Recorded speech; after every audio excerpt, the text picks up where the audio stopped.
Welcome to the Lymphoma Research Foundation's Caregivers and CAR T-Cell Therapy webinar. I'm Joanne, and I'll be the operator for today's call.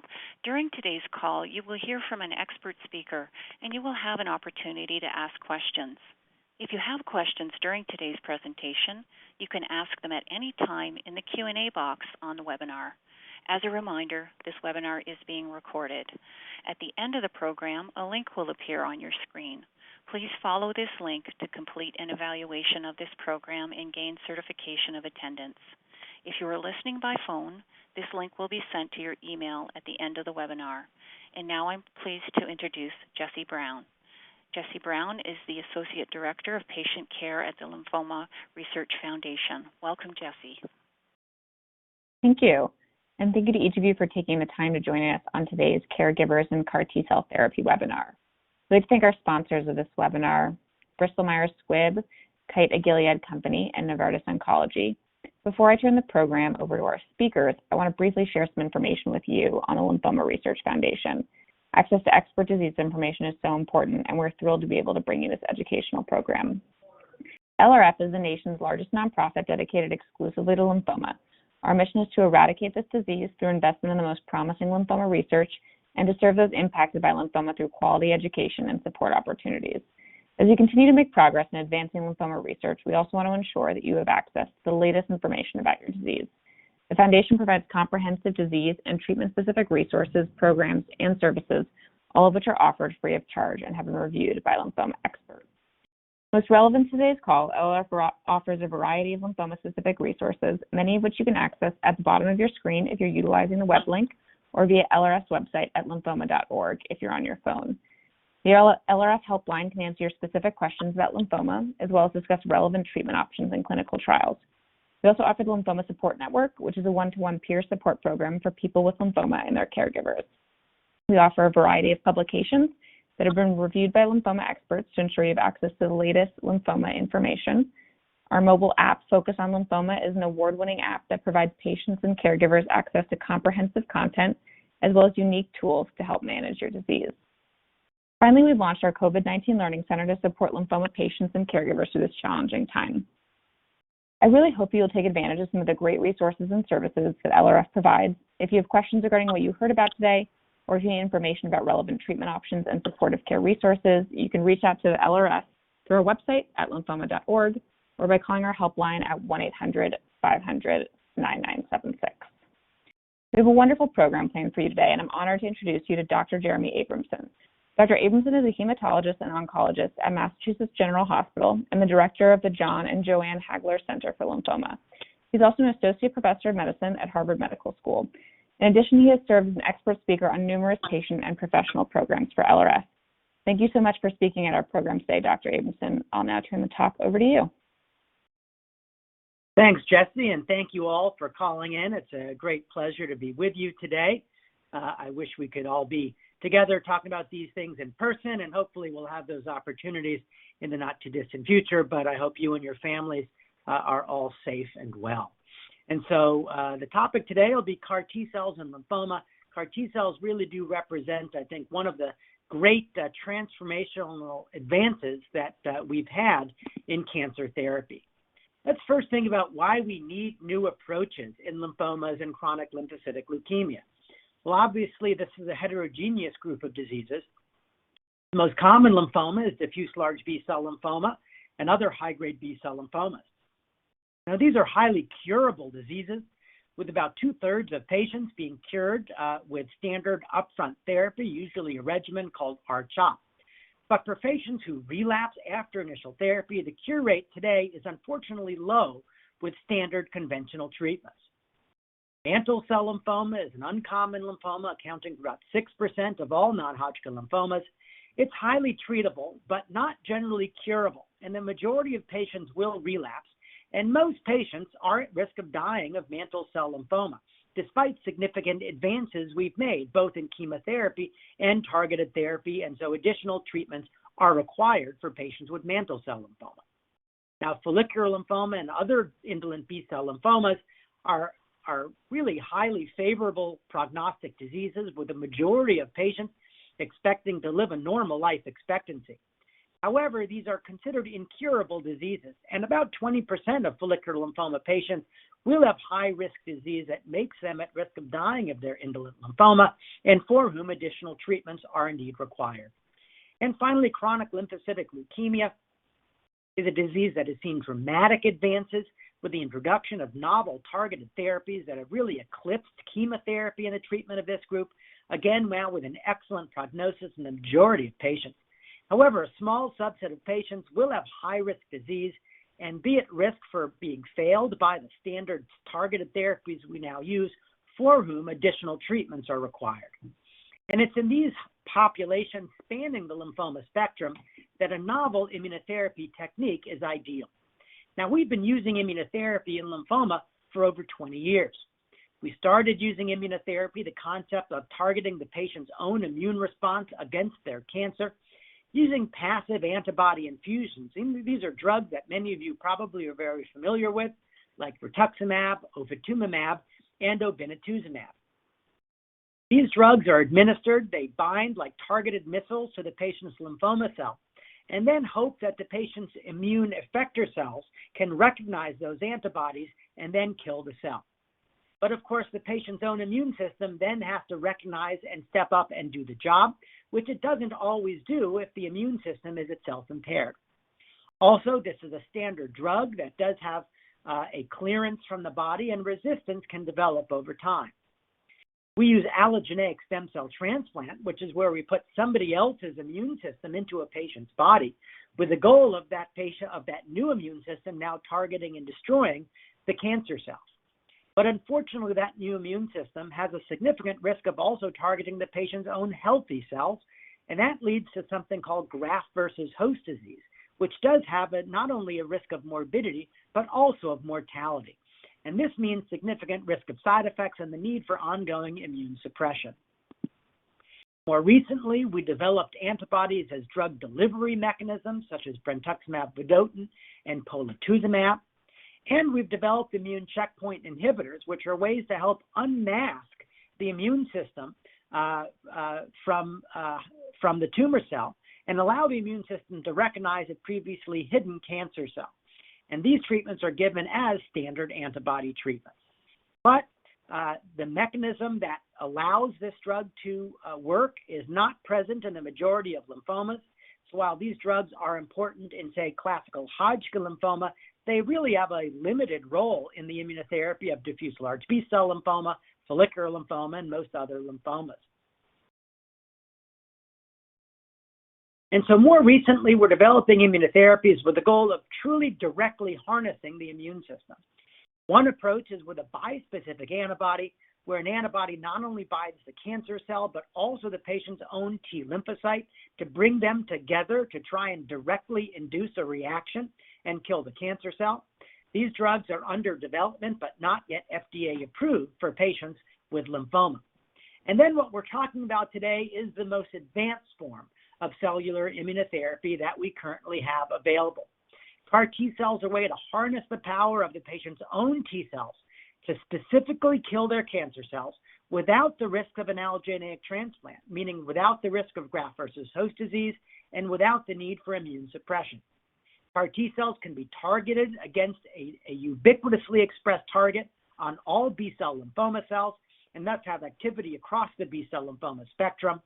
As a cell and not a drug or an antibody, this can be given as a single infusion, a so-called living drug that then expands, lives, propagates, and can induce ongoing anti-tumor immunity, just like the patient's own immune system. Toxicities are associated with the T-cell expansion and the chemical release associated with the T-cell expansion.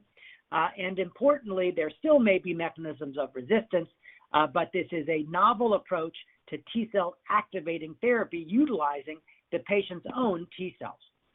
So what is a CAR T-cell? CAR stands for chimeric antigen receptor. A chimeric antigen receptor is the receptor that's going to be targeted against the patient's lymphoma cell and inserted onto the patient's own T-cell.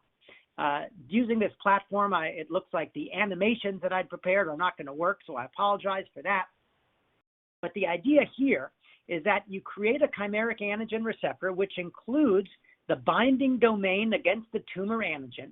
It then includes a co-stimulation and activating domain that, when placed on the surface of a patient's own T cell, will now give it a direct binding site against the patient's lymphoma. Now, normally, a patient's own T cell does not recognize a patient's own lymphoma because the patient's lymphoma came from the patient's own immune system, and so they're not recognized as foreign. In this context, we can insert this receptor onto the T cell using genetic engineering, and by so doing, create the patient's own T cell into a bionic serial killer against their lymphoma cells. Now, this technology was first developed back in the 1980s, where some scientists in a laboratory had the idea of inserting an antibody region which directly binds a tumor antigen or a bacterial antigen into the patient's T cell receptor, with the idea of being able to automatically turn on and activate a T cell in the setting of a foreign invader. And these were just laboratory experiments. But in this laboratory paper with the very first, what we would now call a CAR T cell, the investigators wrote, quote, "This approach can be exploited, for example, to direct cytotoxic T lymphocytes to kill tumor or virally infected cells.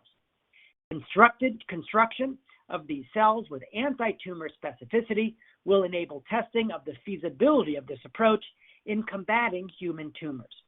And it's striking to me that this very first report of creating an engineered T cell in the laboratory, that the investigators at that time even foresaw the potential therapeutic value of this approach, which as of 2021 is curing previously incurable lymphoma patients.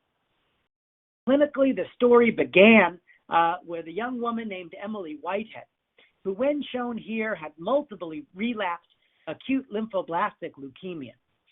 There were no standard treatments left, and Emily was surely at risk of dying from her disease when she enrolled on a clinical trial, one of the very first clinical trials in the country of CAR T cells at the University of Pennsylvania for pediatric ALL.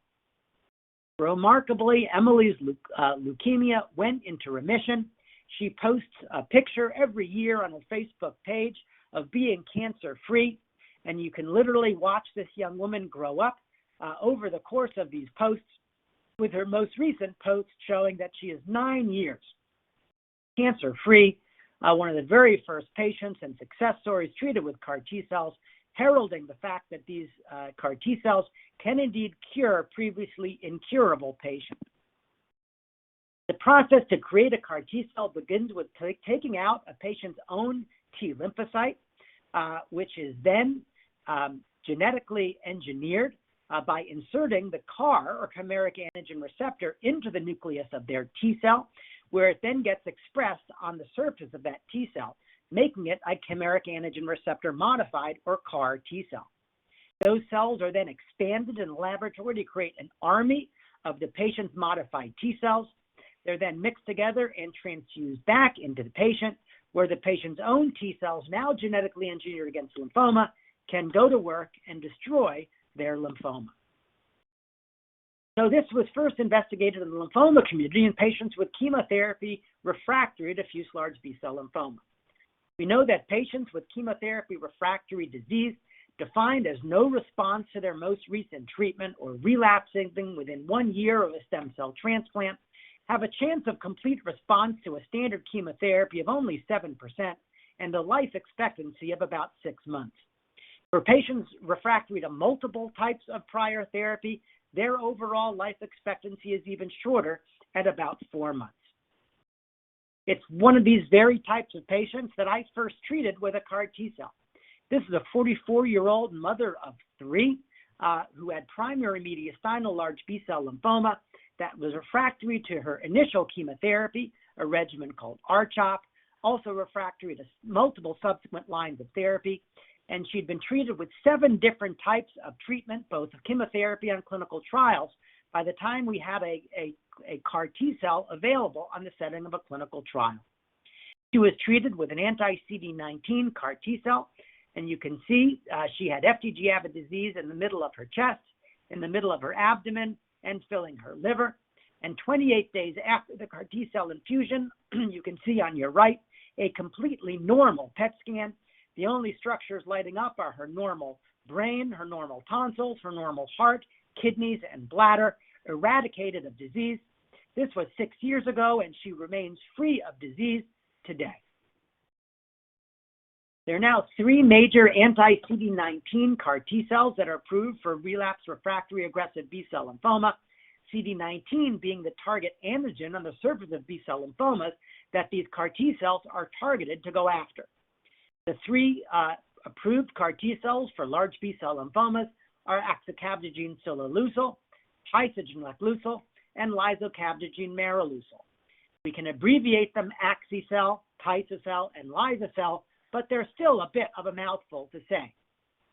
They all target the same CD19 antigen, but there are slight differences in their structures, which can lead to differences in their side effect profiles. You can see these were studied in 108, 111, and 269 patients in the 3 studies respectively. And these are highly effective. All of these studies evaluated patients with a median of 3 prior lines of treatment for their aggressive B-cell lymphomas, meaning this was the 4th treatment they were getting for large B-cell lymphoma. With axi-cel, the overall response rate was 83%, 52% with Tisa-cel, and 73% with Lysa-cel. Complete responses were seen with 58% of patients with axi-cel, 40% with Tisa-cel, and 53% with Lysa-cel. Most important thing is whether these remissions are ongoing and how many patients are in ongoing, durable, disease-free remission. And at 1 year, 44% of patients treated with axi-cel and Lysa-cel remained alive and disease-free, and it was 35% with Tisa-cel. While this isn't the majority of patients, it is a large minority of patients with highly refractory aggressive B-cell lymphomas who are inducing complete remission, with about 40% of these patients disease-free and likely cured 1 year later. These are what we call Kaplan-Meier curves, with the amount of people alive and progression-free over time.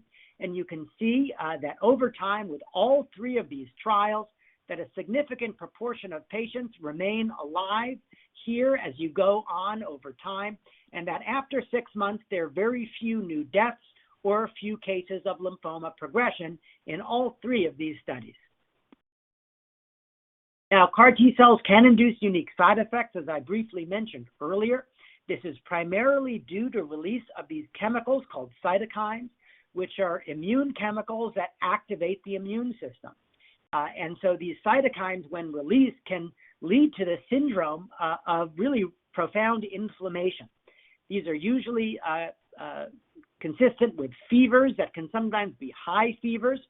Those can progress to causing kidney injury, lung injury, liver injury, or heart injury.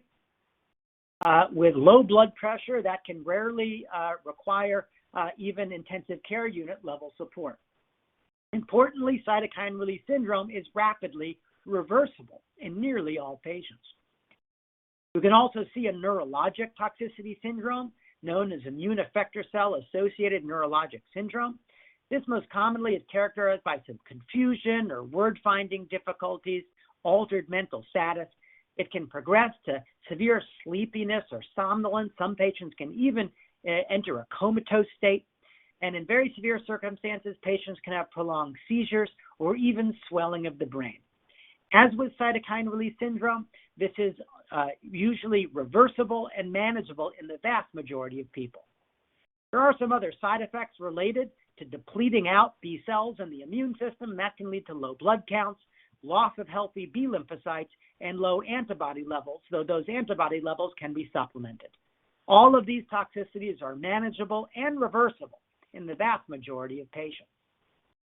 You can see here examples over time of when a patient gets treated with a CAR T cell, that you see varying peaks of different cytokine levels that occur over time.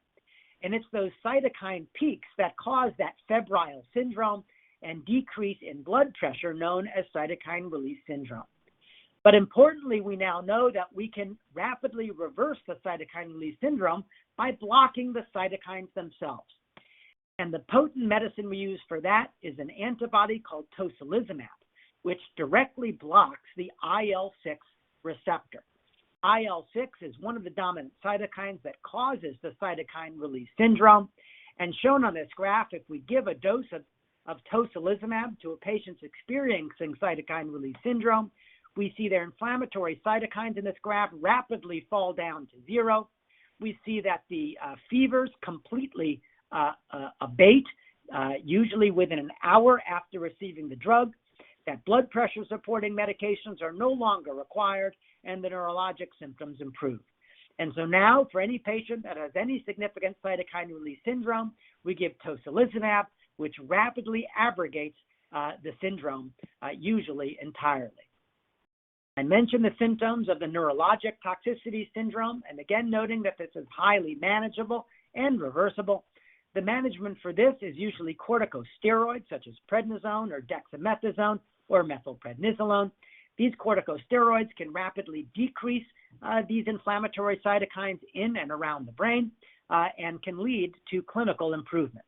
We also typically give prophylactic medicines to prevent seizures in any patient having early cytokine release syndrome. If we look at the rates of cytokine release syndrome across the three major CAR T-cell products I told you about earlier, cytokine release syndrome occurs in 93% of patients treated with axi-cel, 58% of patients treated with tisagenlecleucel, and 42% of patients treated with liso-cel. The neurologic toxicity syndrome occurs in 2/3 of patients treated with axi-cel, about 21% of patients treated with tisagenlecleucel, and 30% of patients treated with liso-cel. So you can see that the axi-cel treated patients have higher rates of cytokine release syndrome and higher rates of neurologic toxicity compared to patients treated with tisagenlecleucel and liso-cel, where the rates of those toxicities are much lower. For that reason, these cells might be much better tolerated, particularly in older or frailer patients. Importantly, it is reversible and manageable among all patients.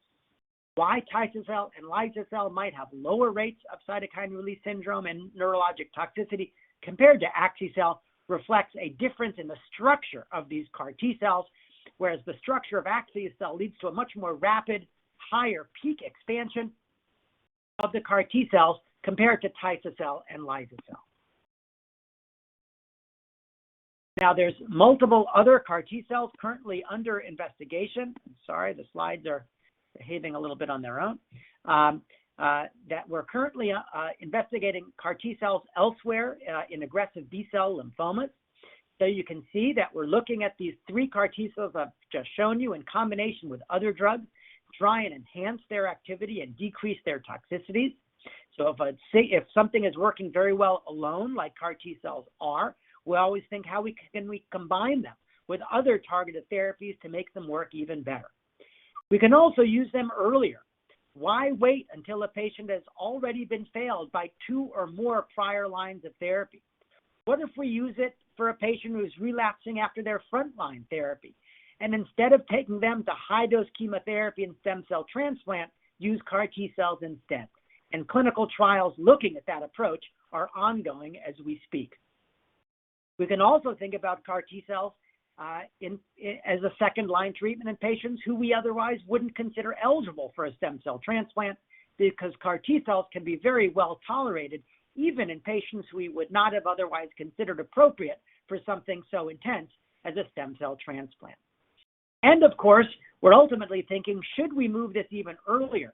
And are there sufficiently high-risk patients at risk for being failed by even upfront treatment that we should consider CAR T cells as part of their very initial therapy to induce remission? And those studies are also ongoing. And of course, we're looking at building a better mousetrap. You can always build a better mousetrap. And in this case, that means CAR T cells that work better, are less prone to resistance, and have fewer toxicities. And numerous new approaches to building CAR T cells are currently under investigation. Now, turning our attention from aggressive B-cell lymphomas, I want to talk briefly about mantle cell lymphoma and follicular lymphoma, because we now have CAR T cells approved for patients with relapsed mantle cell lymphoma and relapsed follicular lymphoma, as well as patients with relapsed large B-cell lymphomas. Mantle cell lymphoma, we have the drug brexucabtagene autoleucel, which is now FDA approved based on a study of 68 patients with multiply pretreated mantle cell lymphoma, all of whom had already been failed by a standard drug called a BTK inhibitor, which are our standard treatments in second-line treatment of mantle cell lymphoma. Those are drugs you may have heard of, such as ibrutinib, acalabrutinib, or zanubrutinib. These patients would previously had no other highly effective options, and despite that, the overall response rate was 94%, with 2/3 of patients achieving a complete remission. Now, Brexucell is very similar to Axi-cell, so it does cause high rates of cytokine release syndrome and neurotoxicity, similar to what was observed in the trial that I showed you in large B-cell lymphoma. But as before, this is manageable and reversible in nearly all patients. In follicular lymphoma, the drug axicabtagene ciloleucel was investigated and recently FDA approved. In follicular lymphoma patients who've been failed by at least 2 prior lines of therapy, including chemotherapy and rituximab, the overall response rate was 94%. A remarkable 80% of these patients achieved a complete remission. Once again, cytokine release syndrome and neurologic toxicities occurred in the majority of patients, but these were treatable, manageable, and reversible in nearly all patients, and most patients who achieved a complete remission in both of these studies are in ongoing disease-free remission at last follow-up. Another underlying lymphoma, chronic lymphocytic leukemia, we also have early evidence of success with a CAR T-cell, lisocabtagene maraleucel, showing very high rates of even the ability to eradicate minimal residual disease in heavily pretreated CLL patients, and I expect that CLL will join the list of diseases that have an FDA-approved CAR T-cell available in the not-too-distant future. So I'll summarize by saying that CAR T-cells are genetically engineered T-cells targeted against a patient's own cancer cells. They represent a transformational treatment for patients with aggressive B-cell lymphomas, transformed indolent lymphomas, mantle cell lymphoma, and follicular lymphoma. They do have a unique toxicity profile, including a cytokine release syndrome and neurologic toxicities, but as I have emphasized, these are manageable and reversible in the vast majority of patients. Ongoing clinical trials will continue to expand our use of CAR T-cells by moving them earlier in the lines of therapy, expanding the indication to other lymphomas such as chronic lymphocytic leukemia, identify optimal combinations and new CAR T-cell structures and products to make this therapy work even better for more patients going forward. But as of today, CAR T-cells are created from a patient's own T lymphocyte. And using genetic engineering technology of a patient's own T lymphocyte, we are now curing patients with previously incurable lymphoma, making this a dramatic treatment advance for our patients today and going forward. With that, I'll thank you very much for your attention. I'm delighted to turn the program over to my co-speaker. Great. Thank you so much, Dr. Abramson. And I'll just do a quick introduction of our next speaker, Molly Williamson. Molly is a licensed clinical social worker in the Hematology and Oncology Clinic at Mayo Clinic, Arizona. We're so excited to have her here with us today, and I'll now turn the talk over to you. Thank you so much, Jessie. I am delighted to be here, and thank you, Dr. Abramson, for this very thorough, in my mind, thorough presentation about CAR T and how it can be used to help so many of our lymphoma patients. And recently, the FDA approved Abecma as the first CAR T treatment for multiple myeloma. So as he highlighted, lots of exciting developments there. So thank you all for tuning in today. Caregivers play a critical role in our patients being able to proceed with CAR T therapy. And in fact, at the Mayo Clinic, we require a psychosocial assessment and pretty thorough caregiver plan for our patients who are interested in pursuing CAR T therapy. So again, thank you so much for tuning in today.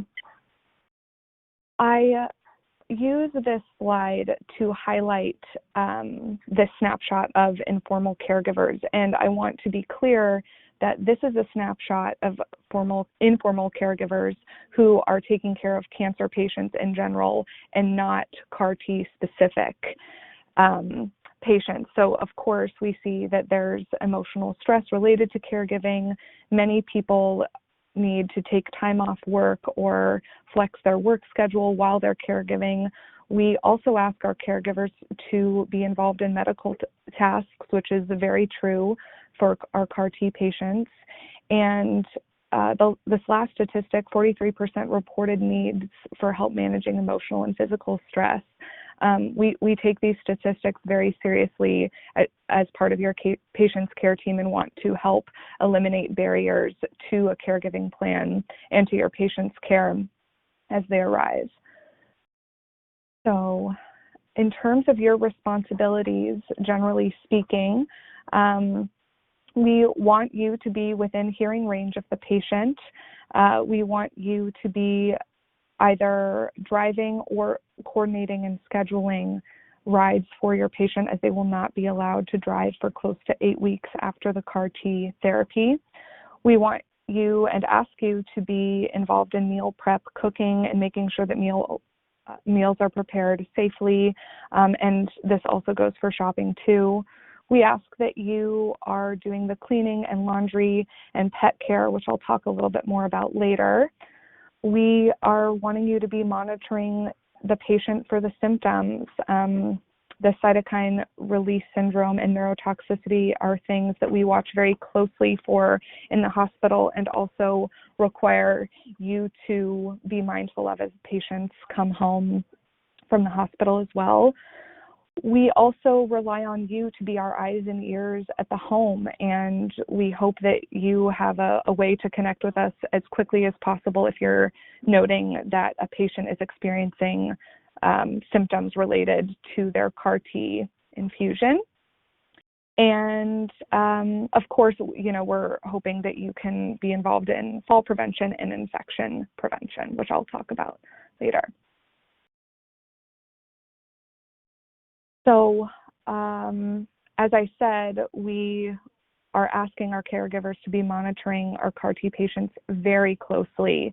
The patient, I should say, will have outpatient clinic visits pretty frequently after the patients are discharged, and this will include a provider visit, labs, IV infusions if they're needed, and taking care of a line that will likely be placed either before admission or during admission.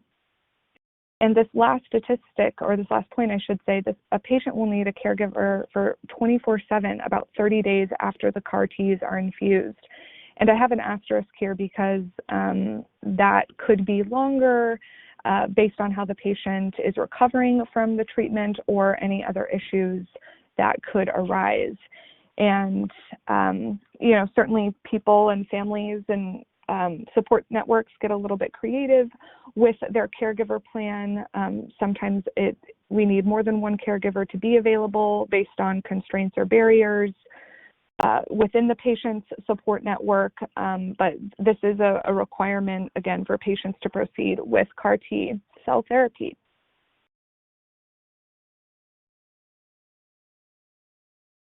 So these symptoms to watch for, Dr. Abramson talked much more robustly about CRS, or cytokine release syndrome, and neurotoxicity earlier, which we, of course, monitor very closely in the hospital. I want to point out that these symptoms that the patient experiences and that are listed here will probably be more distressing for you than the patient, but they can be really frightening to watch your loved one have personality changes, experience hallucinations, confusion. In addition to these physical symptoms like breathing issues, fevers, certainly new infections are something we take very seriously. We also want you to be monitoring for unintentional weight loss, which can be common after CAR T cell therapy, rashes, diarrhea, or any sort of pain that's persistent or unexplained. Your medical team will certainly provide you with a list of symptoms to look for and who to call should any of these symptoms arrive, and we never want you to be worrying about these symptoms alone. If you're having any doubts or concerns, we want those brought to our attention as quickly as possible.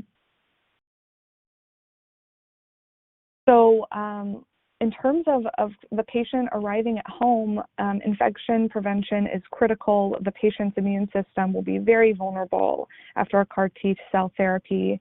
And as I alluded to just in this past slide, we'll probably be or 2 slides ago, I should say, we'll be asking you to assist in caring for their central line, which you should be receiving information about from your care team. We want you using hot water for dishes and cleaning the house prior to a patient's arrival, using, bleach water or, just general household cleaning products. And we encourage folks to stay away from sponges as they can contain bacteria. Of course, you can use them you can use them one time, but just don't reuse them to keep continuously cleaning the home.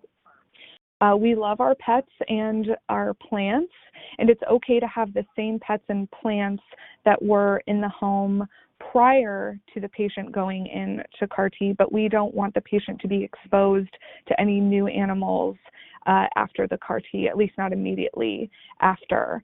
And we want you to be, as caregivers, taking care of the pet waste. So that's another thing you have to look forward to in all of this.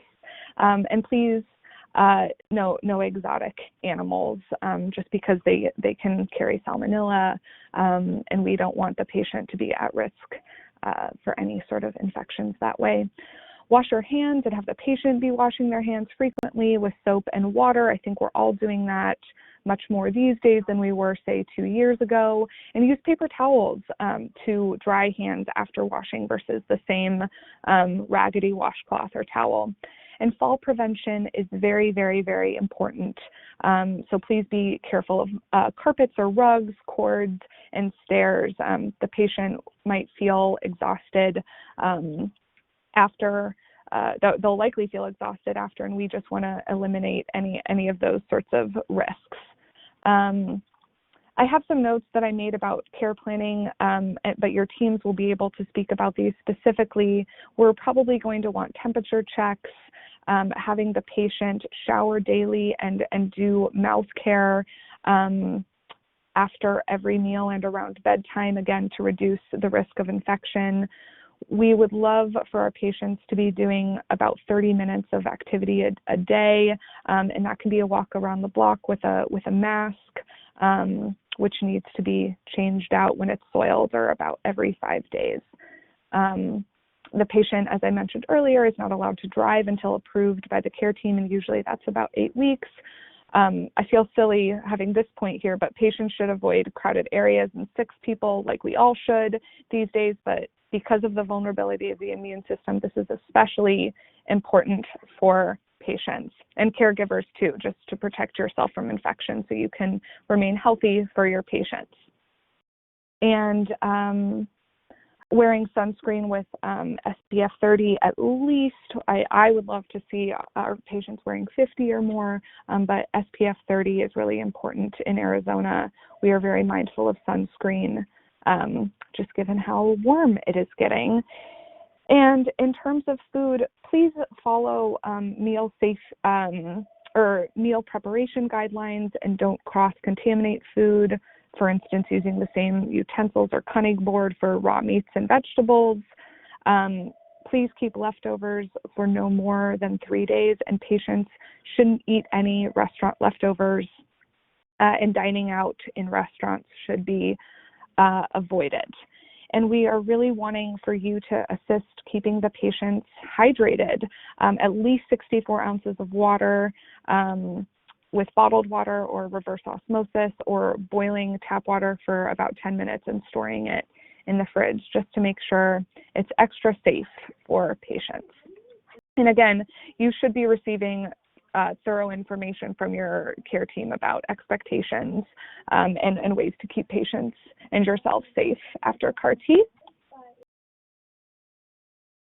So these are common sources of stress that I try to navigate with patients and their loved ones as they're thinking about moving forward with CAR T. Certainly a 24/7 caregiving responsibility for about a month is huge. Many of our caregivers are taking time off.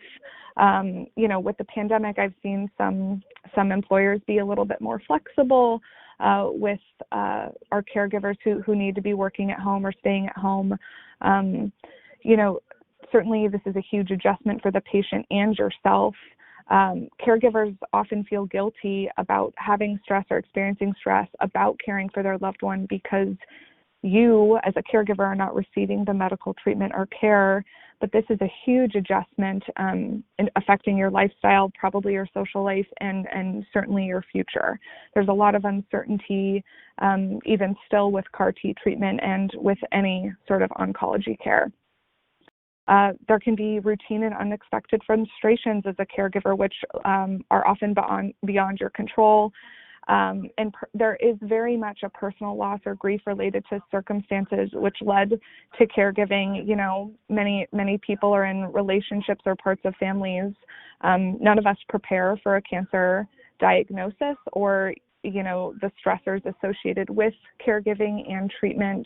And there is very real loss and grief that happens, whether it's sort of present about not being able to, move forward in a career sense, or anticipatory grief about worrying about the future with the patient.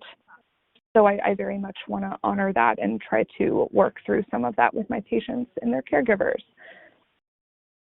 I like this transactional model of stress and coping. Essentially, it's saying when the resources are greater than the demands, and then the outcomes tend to lead to more positive coping and acceptable burden of stress. And when the resources are less than the demands, there may be challenges with coping for caregivers and certainly patients as well. So please be in touch with your care team members about resources and stressors that are present in your life and in the patient's life, so we can best prepare you and strategize and navigate with you to help you and the patient cope with the impact of CAR-T and your role as a caregiver.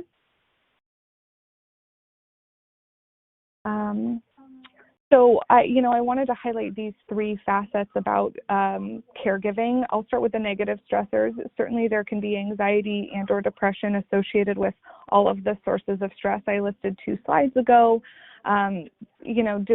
Quality of life can certainly decrease if you're not able to be fulfilling roles outside of caregiving. That can really have an impact on quality of life, and very, very normal grief that's associated with caregiving for a cancer patient, especially those after CAR-T. There can also be positive stressors like closer relationships with others, greater appreciation of life, priority clarification, increased faith, and maybe engaging in better health habits for you. And lastly, personal growth. I think I see, and I have seen many patients have and caregivers have increased empathy and appreciation as they're reprioritizing and accepting that life happens, and there's a great resilience that can be built through this process. And of course, I feel like a broken record at this point, but we want to hear if there's anything that we can do to enhance your quality of life in the patient.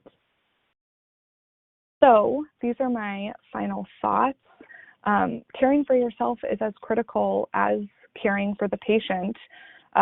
Please take a break from caregiving when able. Like I said, we certainly don't expect our patients or caregivers to have one sole caregiver. Many patients will build sort of a scaffolding around the primary caregiver to have someone run errands and tasks, as long as they're taking safe precautions themselves. So you, as a caregiver, have the ability to rest at home. I wish I could say that I meant to include schedule time for yourself twice on here. I did not, but it is that important. Please schedule time for yourself when the patient is resting. Certainly don't go for a run or go for a walk unless there's someone by the patient's side, but please make sure that you're connecting with your own support network. It's so important for you to have support, you and the patient to have support outside of each other.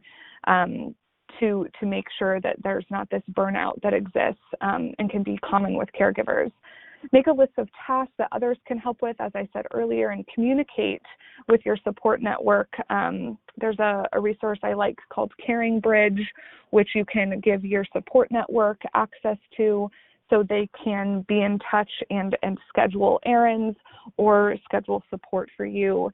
And lastly, as I mentioned earlier, we never, ever want you to worry alone about the patient. If there is a concern, a symptom, that feels different, we want you to have a very low threshold for you to reach out to your medical team.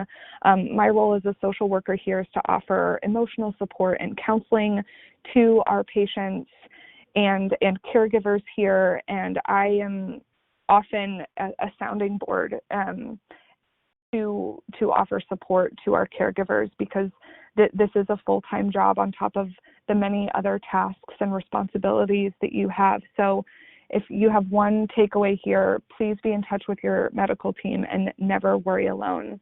And with that, I will turn things back over to Jessie. Thank you so much, Molly.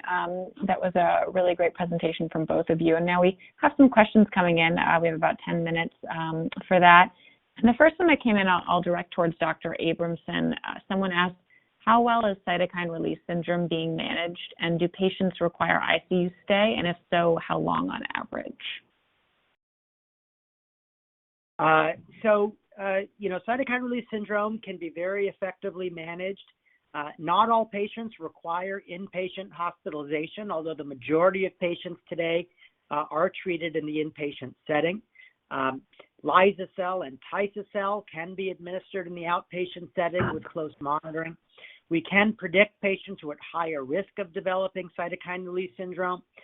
These are patients who receive a product associated with a higher risk, like Axicell or Brexucell, and also patients with higher tumor burden. A larger amount of lymphoma leads to a higher risk of cytokine release syndrome.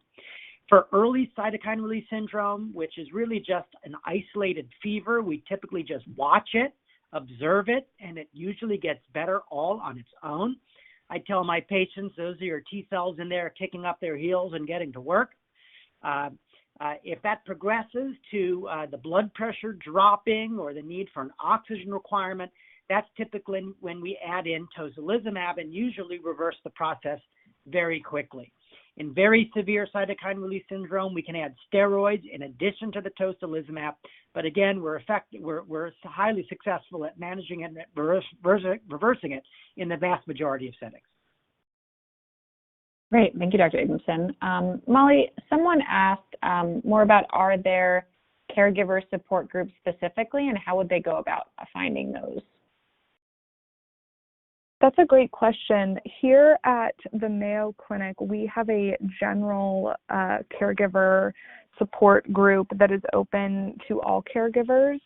I am not sure. There are also some hospitals that restrict the groups to their respective patient population and families. I would encourage you to ask your medical team specifically if there's a CAR-T caregiver support group, but I'm not certain about any resources in the community that are generally open to CAR-T caregivers. That's a great question, though. Okay, thank you. Dr. Abramson, this person wrote in, specifically had a question about their CAR-T that they had in August of 2019 and are in full remission, but they had a question about their white blood count, and they said it's still low and they're still immunosuppressed. Is it known how long this may last before returning to normal white blood cell count and immune system function? Yeah, this is an important point. Patients' immune systems after CAR T-cell therapy are suppressed for quite some time. This reflects in part that the folks we're treating with CAR T-cells today have already had a lot of chemotherapy because their disease has already relapsed multiple times, which is why they're eligible for a CAR T-cell in the first place. And prior to giving CAR T-cell therapy, we give 3 days of usually fludarabine and cyclophosphamide, meaning some additional chemotherapy that suppresses the lymphocytes and the immune system.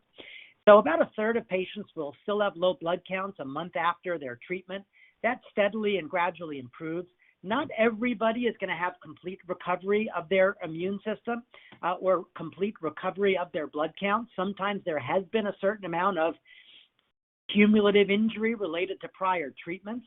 And so some people have a new normal, that their white blood cell count lives at 3.5 instead of 7.5, that their neutrophils are 1,200 instead of 2,000. But the fact is that doesn't significantly increase the risk of infection. We do monitor lymphocyte count recovery because that can confer additional risk of things like shingles and some other things.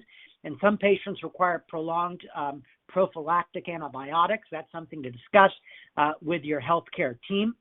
And so, we see gradual recovery even over a full year after CAR T-cell treatment, but it's possible that those counts will plateau and ideally remain, though decreased, still in the safe range, reflecting the cumulative effects of prior treatment, but keeping you relatively safe.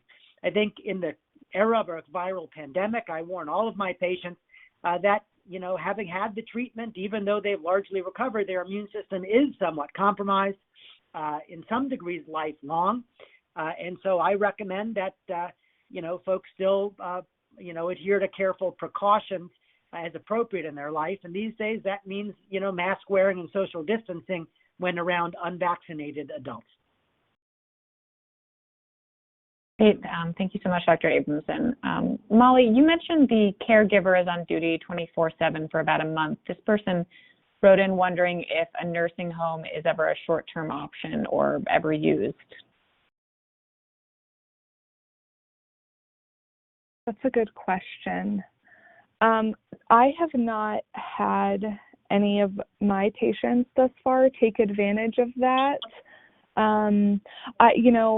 I imagine, if we're thinking about a 24/7 caregiver, and a nursing home would be sort of the best option in thinking about a caregiver plan. I would want to make sure that the nursing home is able to offer the sort of supports. I have more often had patients hire or work with their insurance to explore private duty nursing. And here at Mayo, we give our patients a list of resources that they can explore. But no, I have not heard of a nursing home. And I think, frankly, most of our patients have not brought that up just by way of the pandemic, and not have not been thinking about that as an option. I don't know if Dr. Abramson has had any patients go to a nursing home for care, but I haven't. I would say that it's just typically not necessary. The degree of care required after CAR T-cell therapy really is not that intensive. The acute side effects wear off very quickly. And so needing something longer term like a nursing home really is generally not an issue. Now, there are some particularly older, frailer patients who have toxicity in the hospital may lose some of their, core strengths and so need a short course of rehabilitation, strength training. So we have not infrequently had to send some of our patients to a rehab after the hospital where they might spend a week or two rebuilding strength and then go home. But a longer-term care facility is not something that I've seen to be required. That's great. And just to add, thank you, Dr. Abramson. I think just to add, I think, my presentation today highlighted we ask our caregivers to participate in medical tasks. And, this is mostly, like medication management, making sure that the patient is hydrated and taking care of themselves, and sometimes the line care, but you'll receive education on that. And certainly we wouldn't discharge the patient if we didn't feel comfortable sending them home with a non-medical caregiver. Great, thank you both. Dr. Abramson, someone asked, is a CAR T transplant easier on the body than a stem cell transplant? And is it possible to use CAR T in the second-line setting for any lymphoma subtypes? Yeah, so first of all, CAR T-cell therapy isn't a transplant, so some of that is just semantics. It's a separate treatment. In general, CAR T-cell treatment is easier than a stem cell transplant. If we're talking about an autologous stem cell transplant, that requires high-dose chemotherapy, which can be cause a lot of fatigue, requires usually a 3-week hospital stay, and can be debilitating in the short term. Allogeneic transplants require things like immune suppression, very close monitoring, severe immune compromise. And so overall, I'd say CAR T-cell therapy is easier on the patient's body than a stem cell transplant by quite a lot.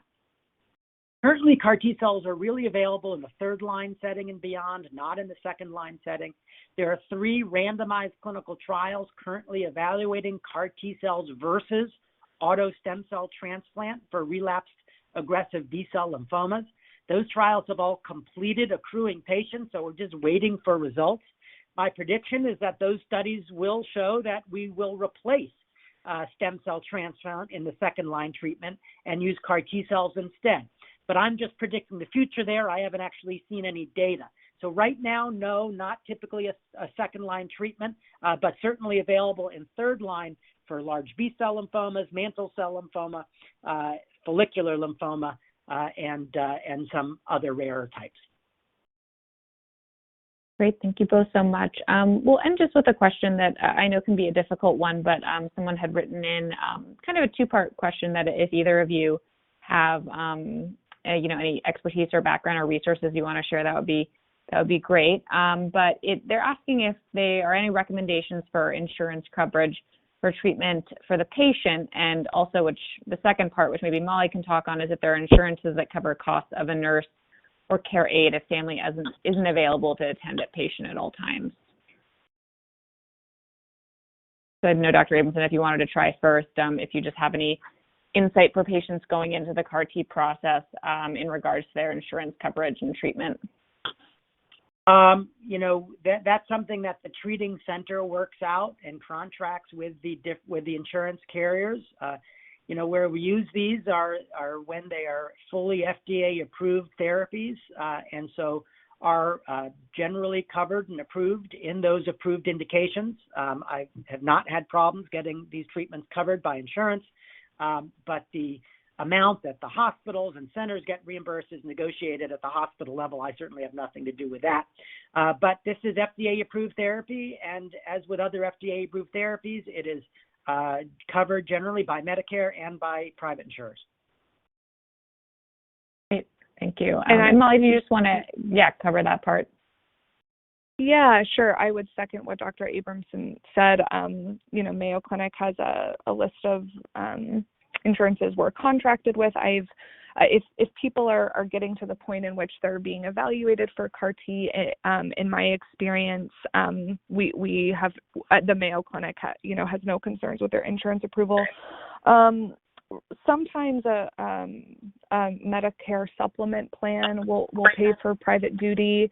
Certainly there are commercial plans that have offered my patients home care benefits, or lodging or travel benefits if they're coming from out of state, or even from farther outside of the valley, that can help reimburse with those costs. But I would encourage you to talk to your respective financial services or patient access to explore what might be covered, and reach out to your plan directly, and do some shopping, so to speak, for supplemental plans if there might be some gaps in coverage. Great. Well, we're just out of time, but I think everyone on the call, including LRF, is really grateful that we had Dr. Abramson and Molly on this call today to talk to us about caregivers and CAR T-cell therapy. This will be archived in case anyone wants to come back and listen to it, or if you weren't able to listen to it today. But we hope everyone who's on the call found it both informative and hopeful. And just before we end, we'd like to thank our sponsors again for making this program possible: Bristol Myers Squibb, Kite, a Gilead company, and Novartis Oncology. Also, at the conclusion of this program, you'll receive an email prompting you to complete a program evaluation, I ask that you please take a few moments to complete this, as they're very important for us to ensure that we deliver the most useful and meaningful programming to you. And with that, I'd like to thank everyone for joining us again, and have a wonderful day.